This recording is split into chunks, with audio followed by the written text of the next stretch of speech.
Nagising siya sa mga katok sa pintuan ng kanyang kwarto. Tinignan niya ang oras. 5:00 pa lang ng umaga. Nagpuyat sila ni Atalia sa pagsa-stargazing kagabi kasama sina Malena at Amihan. Naiinis siyang tinungo ang pinto ang mommy niya. "Anak, nariyan ang tatay ni Clarice. Bilisan mo," sabi ng mommy niya. "Bakit daw po?" Nagulat siya sa sinabi nito na naroon ang ama ni Clarice. Ano kaya ang ginagawa niya dito ng ganito kaaga? Sumunod na lamang siya sa ina. Narantot nakaupo kausap ang kanyang ama. "Anak," tawag ng tatay niya. "May nangyari daw di maganda kay Clarice?" "Ano po yun?" Naupo siya. "Nasa ospital ang anak ko ngayon, Rafael. Nakita siya kahapon ng mga residente sa kabilang barangay. Walang saplot sa katawan, bugbog sarado. Ginahasang anak ko, Rafael." Umiyak ang matandang lalaki. "Di ko alam kung anong ginagawa niya doon at bakit siya napadpad doon. At ngayon nagising siya, ikaw ang hinahanap niya. Nakikiusap ako sa iyo, puntahan mo ang anak ko." Para siyang binuhusan ng tubig. Pinatay niya ang kanyang cellphone. Nakikipagkita to sa park na dati pa nilang pinapasyalan. Hindi niya ito sinupot. Kasalanan niya ang nangyari. Kung pinuntahan sana niya ito, hindi ito mapapahamak. "Anak, magbibihis lang kami. Sasamahan ka namin," sabi ng kanyang ina sa kanya. "Huwag niyo lang ipaalam sa papa at sa iba pang nangyari. Ay na rin sa pakiusap ng tatay ni Clarice." Hindi niya na alam ang gagawin. Pinahamak niya ang babae na ang tanging nais lang naman makita siya at makausap. Siya ang may kasalanan sa nangyari.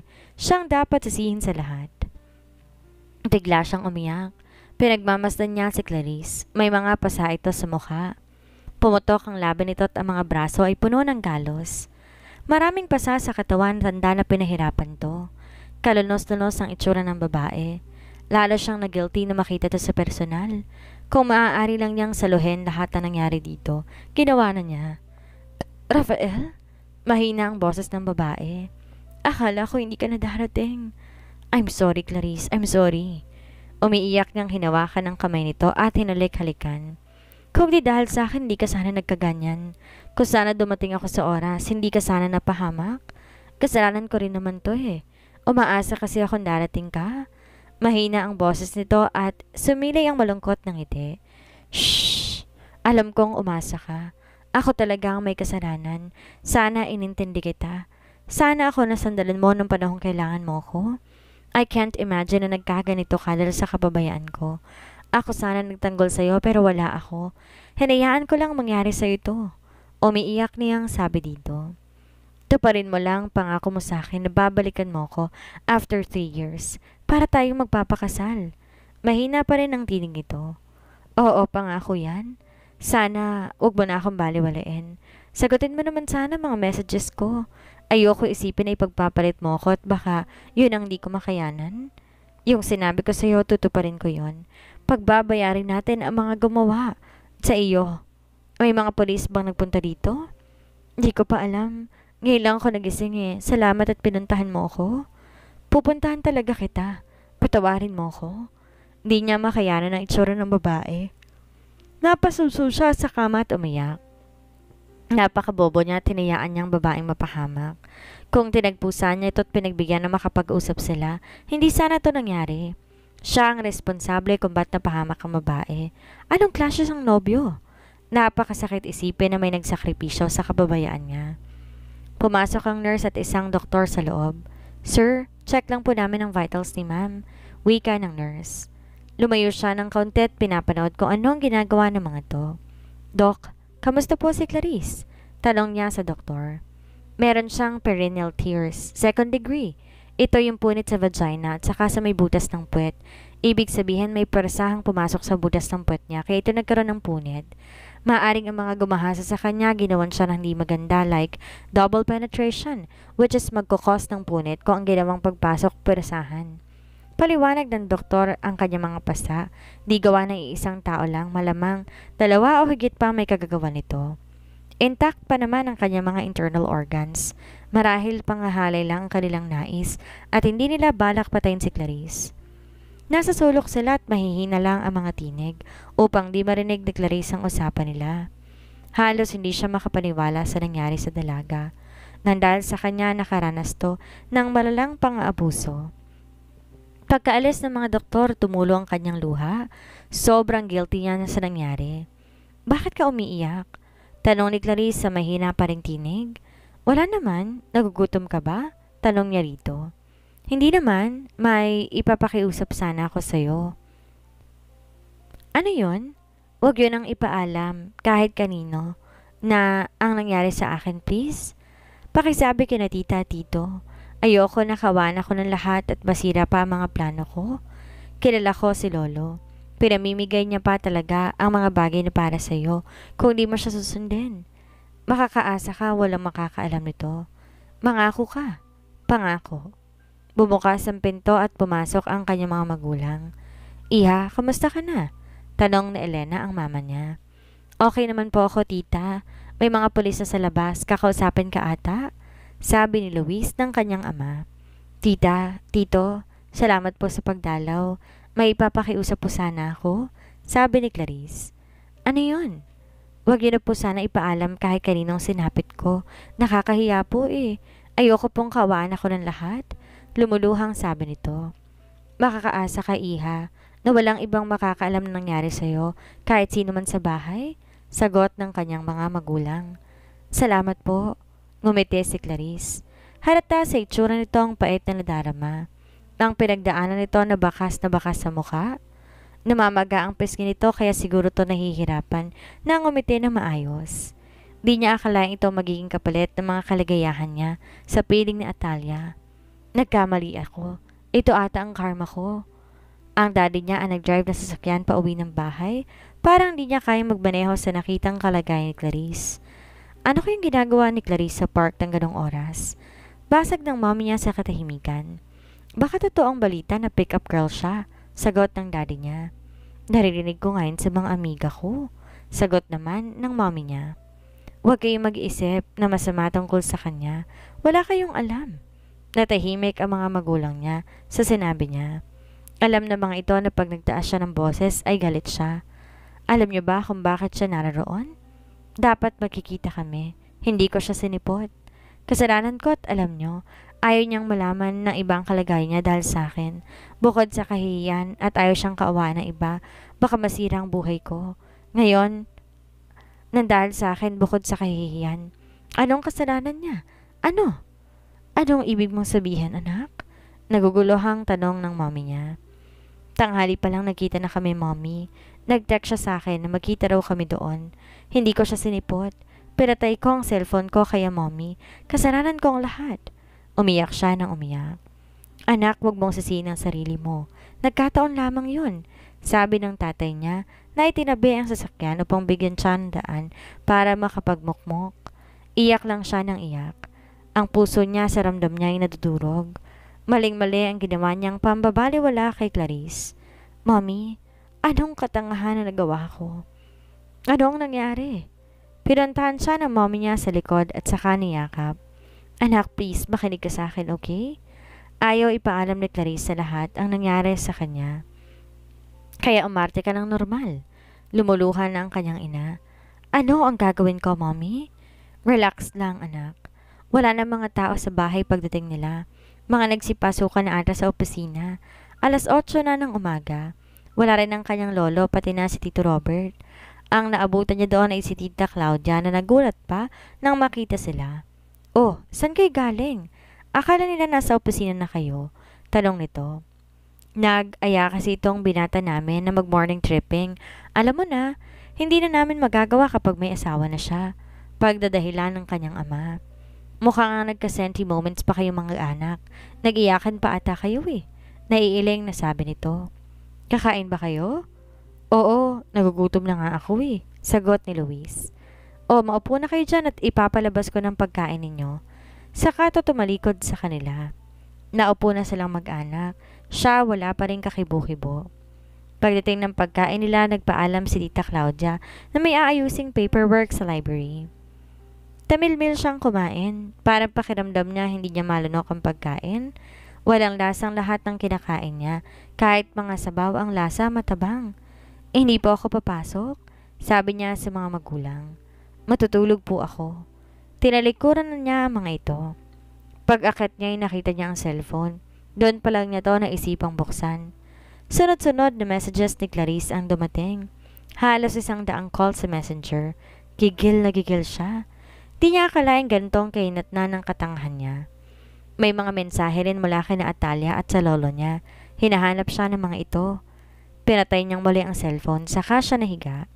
Nais niyang isipin na isa lang itong masamang panaginip na hindi ito totoo. Magigising din siya. Pinikit niya ang kanyang mga mata at gusto niya ikubli ang lahat sa kanyang alaala. Ngunit sa tuwing bipikit siya, mukha ni Clarissa nakikita niya. Ang nakakaawang itsura nitong rumirehistro sa kanyang isipan. Hinahabol siya ng bangungot. Tumayo siya at kumuha ng alak na katabi ng kanyang mini-ref. Tinungga niya ito. Umiyak siya. Ang nararamdaman niyang konsensya umaabot sa kanyang puso. Pinupunit ito ang kanyang damdamin. Durog na durog siya. Ano na lang ang sasabihin niya kay Atalia? Masyado siyang apektado ng nangyari kay Clarice. Alam niya sa sarili kung ano ang naging dahilan. Mabait pa rin to kung tutuusin dahil hindi siya idinamay. Ang sabi nito sa mga pulis, nagpapalamig lang ito doon at nagtatanggal ng stress. Dumaraan daw kasi ito sa depression. Ayaw na nitong makaladkad pa siya sa usaping iyon. Naglakad siya ng pabalik-balik sa kanyang kwarto habang hawak ang baso ng alak. Malagim ang sinapit nito at di niya ma-imagine kung anong hirap ang pinagdaanan ng babae. Anong mga panahon sigurong nahihirapan to at nasasaktan, siya ang tinatawag nito. Nanong ginugulpi siguro to at nahingi ng saklolo, bukang bibig nito ang pangalan niya. Nainis siya kakasali ng alak, kaya't itong bote na ang diretsyo niyang ininuman. Kaya niya naman niya yung ubusin eh. Naupo siya sa kanyang kama habang nakatingin siya sa kabuuan ng kanyang kwarto. Di pa nakakapasok si Clarice dito dahil dito pinagbigyan ng kanyang lolo. Biglang umahon ng ines niya sa matanda. Kung di nito binigyan ng mali siya ang relasyong namamagitan sa kanila ni Atalia, sila sana ni Clarice ang ikakasal. Baka di pa napahamak ang babae.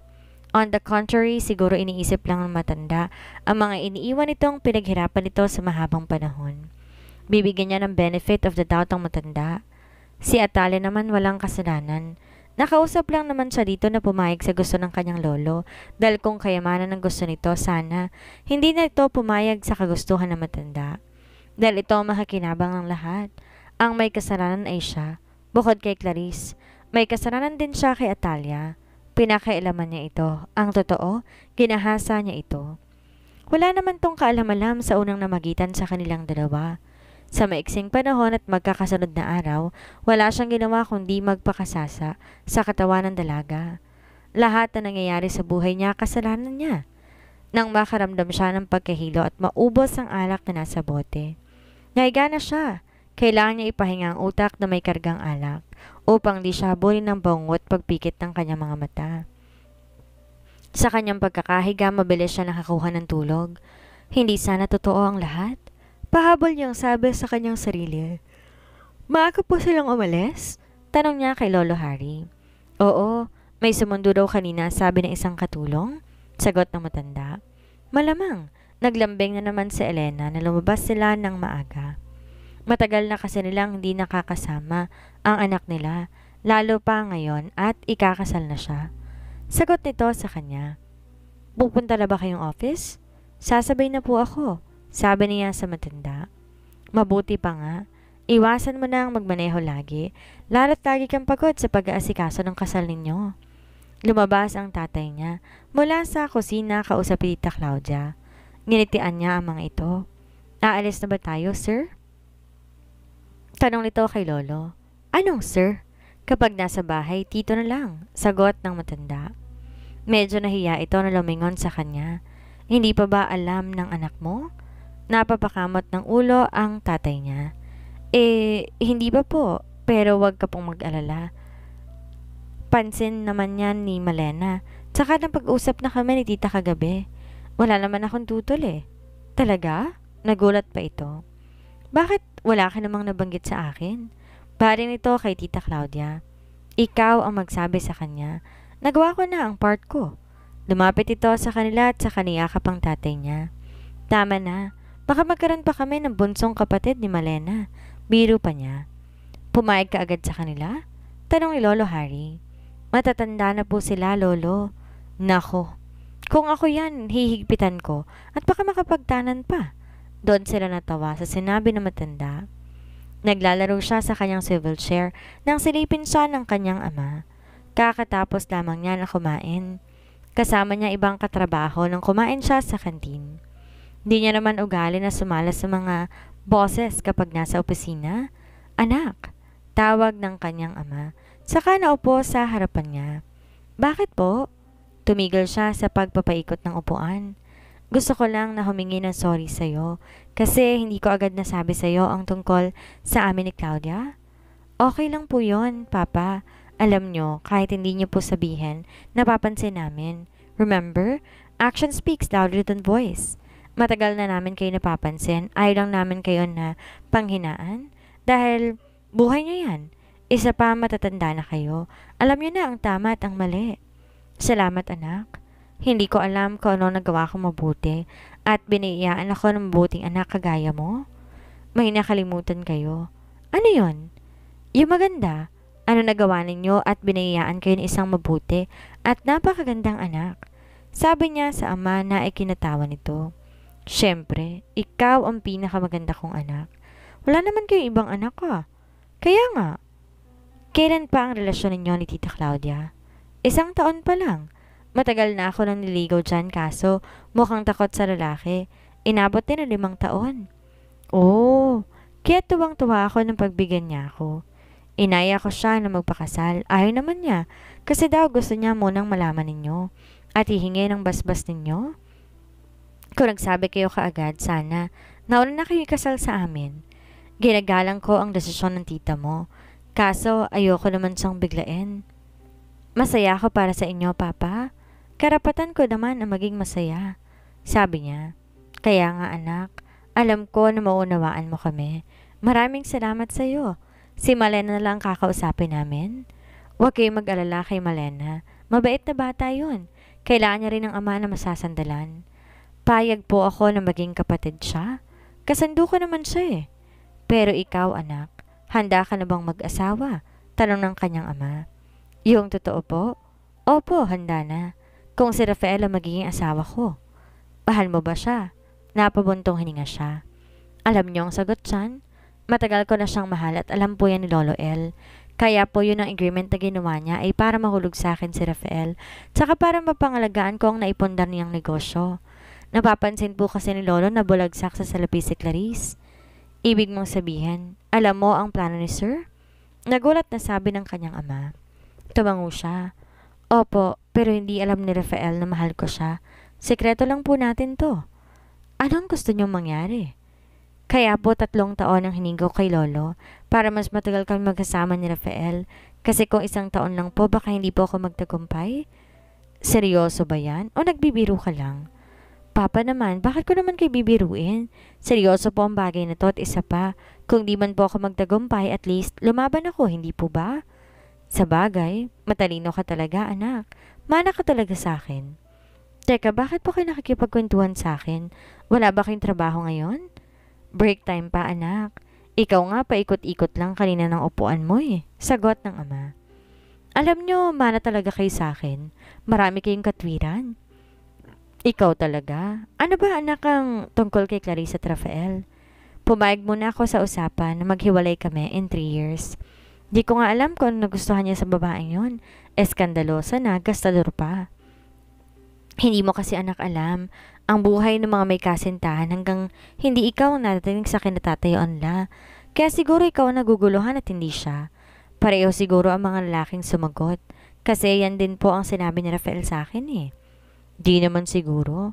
Nagkataon lang na ang point of view namin magkatulad about sa ganyang sitwasyon. Kayo po, ano nagustuhan nyo kay Tita Claudia? Nung una, nagagandahan lang ako sa kanya kasi akalain mo. Naman sa katawan niya na mukhang wala pa siyang anak. Tapos, suplado yun noon sa akin. Pansin mo dati, hindi ako niyan kinakausap. Lalo ko naingganyong kilalanin siya. Tapos, pagka-graduate ni Malena ng elementary, sinamahan ko siya sa school. Napagkamalan mo akong asawa niya. Doon niya lang ako inausap na maayos. Humihingi siya ng pasensya sa misunderstanding sa amin. Nung unti-unti ko na siyang nakikilala ng lubusan, nakita ko ang mga qualities na gusto ko. At doon tumibok ulit ang puso ko. Ilang beses niya ako nireject kasi nahihiya daw siya. Pero pati si Sir binubuyo na siya sa akin. Hanggang last year, ayun. Nang sabihin ko sa kanya na hindi ko na siya guguluhin, aba, bumigay. Pero hindi totoo yung sinabi ko. Tele-testing ko lang siya. Pero sana noon ko pa sinabi. Kwento ng tatay niya. Ano po bang nararamdaman niyo kay tita?